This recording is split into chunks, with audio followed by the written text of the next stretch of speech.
tal? Bienvenidos a Escuela Judicial. El nuevo sistema de justicia penal acusatorio fortalece los derechos de las víctimas. Y es que en la mayoría de los casos quedaban expuestas a una doble o múltiple victimización.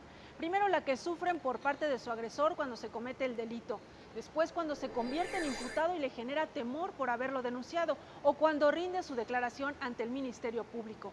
El Código Nacional de Procedimientos Penales establece diversas medidas de protección y providencias precautorias para proteger a las víctimas u ofendidos.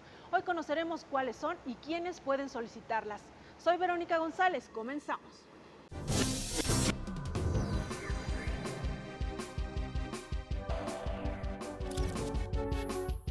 Para hablar sobre el tema de hoy, órdenes de protección, está con nosotros la magistrada Lilia Mónica López Benítez. Ella es magistrada de circuito, integrante del Séptimo Tribunal Colegiado en materia penal del Primer Circuito. La magistrada ha ocupado prácticamente todos los cargos de la carrera judicial. Bienvenida. Muchísimas gracias, un placer estar aquí con Pues ustedes. para entrar de lleno al tema, magistrada, ¿qué debemos entender cuando se habla de órdenes de protección? Las órdenes de protección son un mecanismo que implementa la ley que protege a las mujeres con el propósito justamente de eso, de protegerlas, es decir, de salvaguardar desde su integridad personal, desde su integridad física, la emocional e incluso atendiendo a la cuestión patrimonial. El propósito reside específicamente en que esas mujeres no vean mayormente menoscabadas todos estos aspectos de su vida cuando están pasando por un momento complicado derivado de la violencia que se ejerce sobre ellas. ¿Qué tipos de órdenes existen? La ley habla de tres diferentes tipos de órdenes de protección: las de emergencia, las preventivas y las de naturaleza civil. Por ejemplo, en cuanto a las de emergencia, está el prohibirle a la persona que le esté provocando el daño o que esté siendo la persona imputada de la comisión de un hecho ilícito, el que no se acerque a ella, el que no se encuentre merodeando por los lugares donde la víctima se pueda encontrar, el impedirle o sacarlo del domicilio que haya habitado junto con la víctima. Son órdenes de extrema urgencia porque si persisten en esta convivencia puede dar lugar a situaciones que menoscaben en mayor medida la integridad de las personas. Las preventivas solamente tienen por objeto el saber que si bien ya existe una situación de violencia que se está generando, el impedir a través de determinadas acciones, dependiendo de la situación en específico, el que no se sigan realizando. Por ejemplo, podríamos pensar en una pareja cuya persona a la que se le imputa el acto de violencia podría ser un miembro de una empresa de seguridad privada, pero que maneje armas. Entonces, el objetivo es sacar de ese ámbito donde viven estas personas el arma de fuego, el arma punzocortante, para efecto de que no se vaya a crear una situación más difícil. Y las de naturaleza civil, como tomar decisiones inmediatas para garantizar los alimentos, para que no se vendan o hipotequen bienes que puedan ser conjuntos, en fin, ese tipo de situaciones que ya son más específicas a proteger la cuestión patrimonial. ¿Quién se encarga de promover estas órdenes de protección? ¿Quién las solicita? Normalmente cuando se trata de la materia penal son solicitadas por el Ministerio Público y no solicitadas precisamente, sino que al Ministerio Público le corresponde tomar las medidas o decretar las medidas, las órdenes de protección necesarias para la protección de la persona que es víctima o ofendido del delito. Sin embargo, puede ser una orden de protección de naturaleza civil donde cualquier persona interesada puede solicitárselo al juez. Entonces aquí tendríamos que distinguir para qué son esas órdenes. Dependiendo de para qué sean, efectivamente, es quien las solicite y es a dónde tenemos que solicitarlas. Pero cuando hablamos de la materia penal, lo normal es que sea el Ministerio Público que esté integrando una averiguación y no obstante que el Ministerio Público las decrete, estas órdenes van a ser supervisadas por el juzgador, porque tendrá que llevarse a cabo una audiencia dentro de los 5 días siguientes para que el juez pueda ratificar esas medidas, pueda modificarlas o incluso pueda revocarlas. Muy bien, vamos a hacer una pausa, magistrada, y de regreso nos comenta qué es lo que sucede ahora dentro del nuevo sistema de justicia penal acusatorio en cuanto a estas medidas de protección. Con todo gusto. Vamos a la pausa y regresamos, por supuesto, con un resumen de las actividades académicas del Instituto de la Judicatura Federal, así que no se vaya, regresamos con más. Regresamos.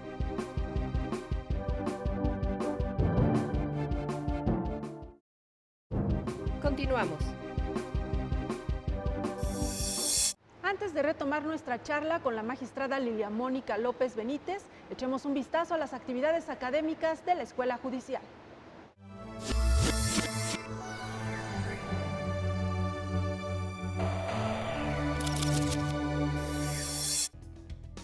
Programa de formación Jurisdicción en el Sistema de Justicia Penal.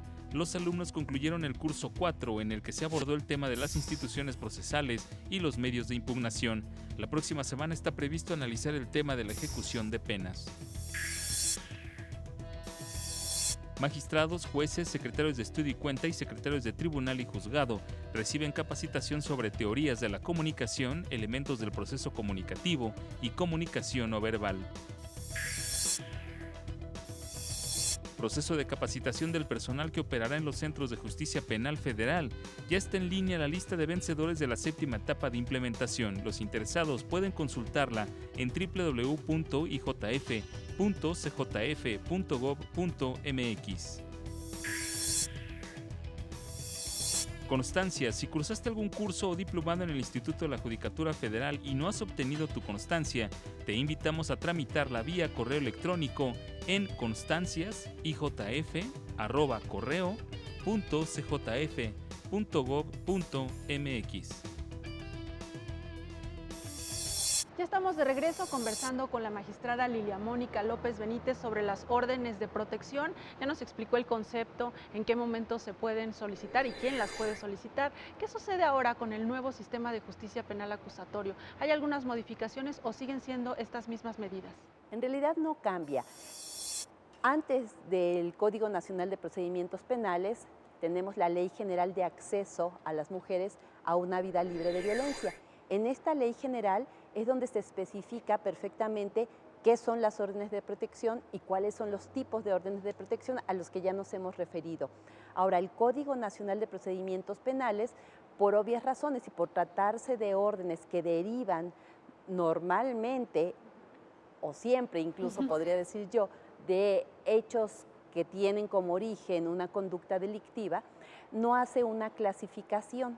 Simplemente enuncia cuándo pueden solicitarse estas órdenes de protección, pero incluso el propio código redirige de manera supletoria a esta ley general a la que me he referido. De esta forma podemos entender que el propio Código Nacional de Procedimientos Penales está en sintonía con la ley general para poder solicitarse, autorizarse y revalorarse estas órdenes de protección. Y es que con este nuevo sistema de justicia penal que da más protección, ¿no?, a los derechos de las víctimas, porque sucede en muchas ocasiones que son doblemente, ¿no?, o en múltiples ocasiones revictimizadas, ¿no?, al momento de que se comete el delito y después cuando hacen la denuncia, ¿no? ¿Por qué es importante contar con estas medidas de protección? Este es un punto fundamental. Tan es así que para emitir una orden de protección, el Ministerio Público está obligado de manera inmediata a tomar una decisión sobre la protección de una probable víctima de un hecho delictivo.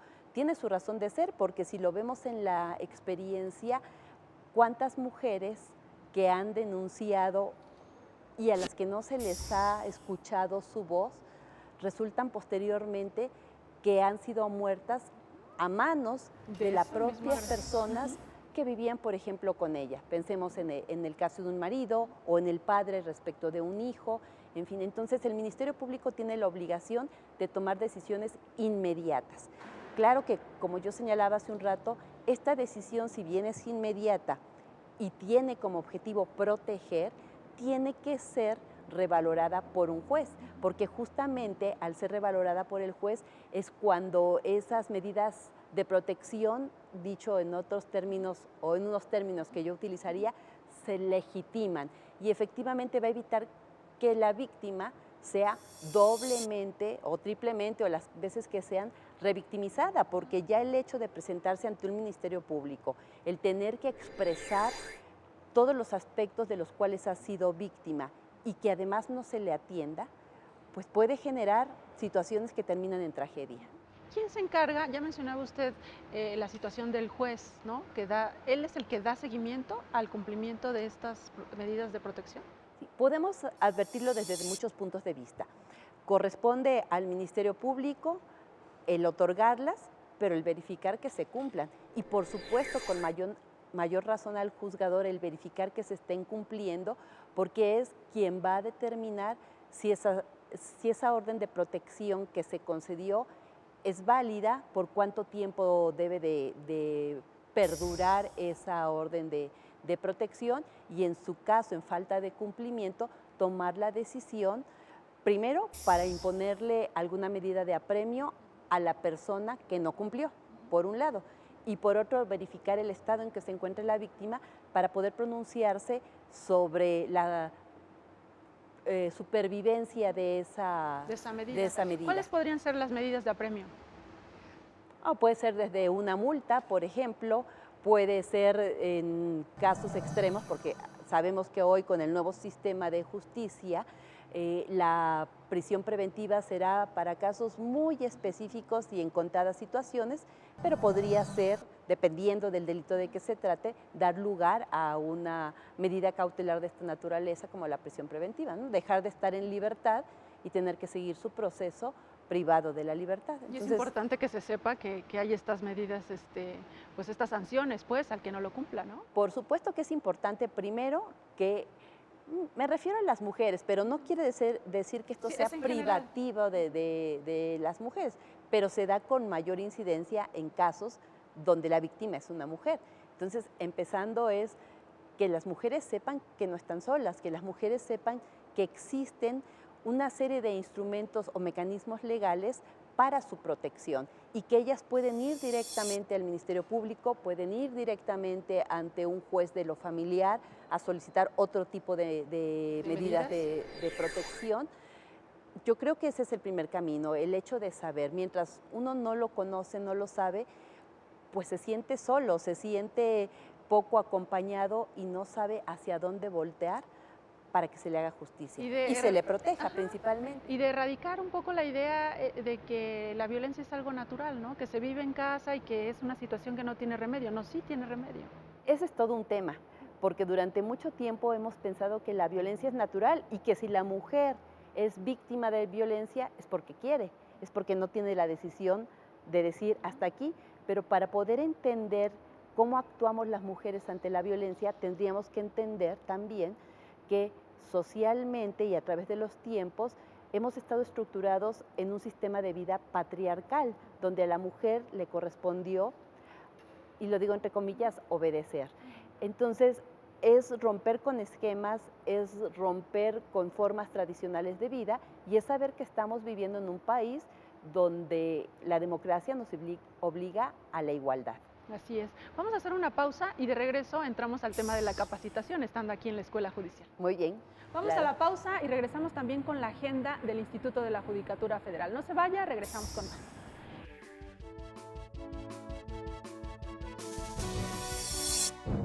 Regresamos.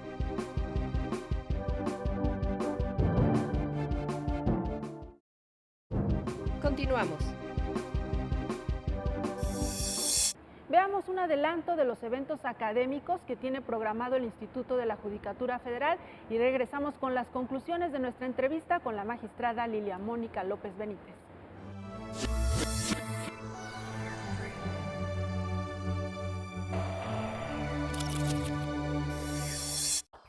Conferencia ¿Sirven para algo los códigos de ética pública? La cita es el próximo 30 de junio a las 17 horas en el edificio sede de la Escuela Judicial. El registro está abierto para todo el público. Consulte las bases en www.ijf.cjf.gov.mx. La Suprema Corte y el Instituto de la Judicatura Federal invitan a la exposición La Constitución de 1917 y las Constituciones de los Estados de la República, que se exhibe en el área del vestíbulo de la Escuela Judicial. Diplomado Juzgar con Perspectiva de Género. Las inscripciones están abiertas para las extensiones del Instituto de la Judicatura Federal en Tijuana. Los interesados pueden consultar las bases en la página web de la Escuela Judicial www.ijf.cjf.gov.mx. Revista número 42 del Instituto de la Judicatura Federal. Se invita a ministros de la Suprema Corte, magistrados, jueces, secretarios, actuarios, académicos y estudiosos del derecho a participar en la integración de la nueva edición. El tema es Derecho de Acceso a la Justicia. Los requisitos del texto se pueden consultar en la página web del Instituto www.ijf.cjf.gov.mx. Estamos en la parte final del programa y vamos a las conclusiones sobre este tema de las órdenes de protección y hablando de la capacitación. Antes de hablar de la capacitación, quiero que nos comparta su experiencia. ¿Cómo se está dando esta protección de los derechos de las víctimas ya en el día a día en los tribunales federales? Yo creo que este es un tema, si bien no novedoso, donde todavía, justo por el desconocimiento, quizá no se dictan el número de medidas de protección que realmente son necesarias, porque conocemos de los temas de violencia. Ese es un primer punto, al menos a nivel federal. A nivel de los estados o de los tribunales superiores de justicia locales, lo cierto es que sí hay muchas órdenes de protección que se van dictando, solo que como estas tienen una vigencia limitada, en muchas ocasiones no alcanzan a llegar a los tribunales federales. Pero incluso, por ejemplo, en la experiencia del estado de Hidalgo, hay juzgados específicos donde se atiende la violencia contra la mujer en materia penal y donde a diario se están dictando órdenes de protección. Entonces es variada la experiencia dependiendo del lugar en que nos encontremos. ¿Y a nivel federal son pocos? A nivel federal son pocos los asuntos, creo yo, al menos en mi experiencia, donde se ha podido conocer en alguna revisión de alguna orden que se haya emitido por parte de algún juzgador. Ahora sí, en materia de capacitación, sabemos que usted incluso ha dado clases, cursos aquí en la Escuela Judicial. ¿Cómo se debe enseñar esta materia? ¿Cómo se puede hacer sensibles a los juzgadores, pero también a sus equipos de trabajo, ¿no?, en este tema? Yo creo que lo primero que tenemos que hacer es visibilizar el problema. Lo invisible, por obvias razones, no se ve, no se nota, no se conoce. Entonces tenemos que visibilizar que existe realmente un problema, porque a veces no nos lo creemos. A veces pensamos que eso sucede en otros lugares, en otras condiciones, pero no en las personas, por ejemplo, que nos desenvolvemos en el campo de la justicia. Sin embargo, también hemos sido de algún momento víctimas de violencia. Entonces yo creo que tenemos que visibilizarlo, tenemos que entender qué estereotipos estamos reproduciendo a nivel de la vida personal, a nivel de la vida familiar, para después trasladarlo al ámbito de justicia. Sensibilizar sería para mí el siguiente punto importante y después empezarlo a trabajar, pero yo siempre considero que debe ser a través de talleres. Hemos sido objeto de mucha capacitación donde escuchamos a personas que saben de los temas, conferencias, seminarios, pero nos vamos solamente a lo mejor con el buen sabor de boca de haber escuchado. Pero cuando tenemos sobre el escritorio el expediente, ahí no sabemos cómo aterrizamos todo ese conocimiento a la realidad que se nos está presentando. Entonces yo creo que los talleres serían una excelente forma de analizar casos y saber con cuántos instrumentos contamos de legislación nacional, pues por supuesto la Constitución, de legislación nacional y además internacionales, para aterrizar en un asunto en concreto lo que todos ya sabemos de alguna manera. Esto sería a través de análisis de casos prácticos, yo creo que cómo se han resuelto y cómo se podría mejorar. Sí, o simplemente cómo los resolvemos. A lo mejor darnos el caso y con un facilitador irnos llevando para primero entender la violencia que fue objeto de una persona, porque a veces no se puede entender a ciencia cierta que hubo violencia para que una persona, por ejemplo, fuera o la víctima o la persona que agrede a su agresor. Entonces, esto es un aprendizaje, yo digo que de leer entre líneas. O sea, ese asunto en concreto, ¿qué me representa? Más allá de la cuestión legal, más allá de lo que yo pueda advertir en el oficio que tenemos de juzgar, o sea, ¿qué tengo que advertir de algo que no se dijo, pero que es evidente dentro de eso? Entonces, leer entre líneas para detectar la violencia, para atenderla y para tratar al menos de erradicarla en nuestras resoluciones, creo que es fundamental. Magistrada, mencionaba usted el asunto de sensibilizar a los jueces y a los magistrados, pero también deben ser sensibles los agentes del Ministerio Público, ¿no? Es un primer contacto, ahí llega la víctima, denuncia, entonces también tendría que ir para allá la capacitación. La capacitación tiene que ser para todas y para todos. Si no estamos todos en la misma sintonía, difícilmente vamos a lograr que no se revictimice a las personas. Entonces, esto tiene que ser generalizado, sobre todo si pensamos que un Ministerio Público que está armando una carpeta de investigación, si no tiene el conocimiento y si no tiene el apoyo de peritos especializados en la atención de la mujer, que les den contención emocional a las personas, que les den atención física, si no contamos con toda esa red de apoyo interactuando, no obstante que sea en el área de la investigación, sino que tiene que ser también dentro de la impartición de justicia. Entonces, esta es una red y donde exista un hoyo más grande de esa red que en otros lados, entonces por ahí vamos a empezar a diluir lo que podríamos hacer si trabajamos todos en conjunto. Ya nos vamos, magistrada, me gustaría que para finalizar les diga, ¿qué le diría usted a las mujeres que están pasando por situaciones difíciles como estas de violencia?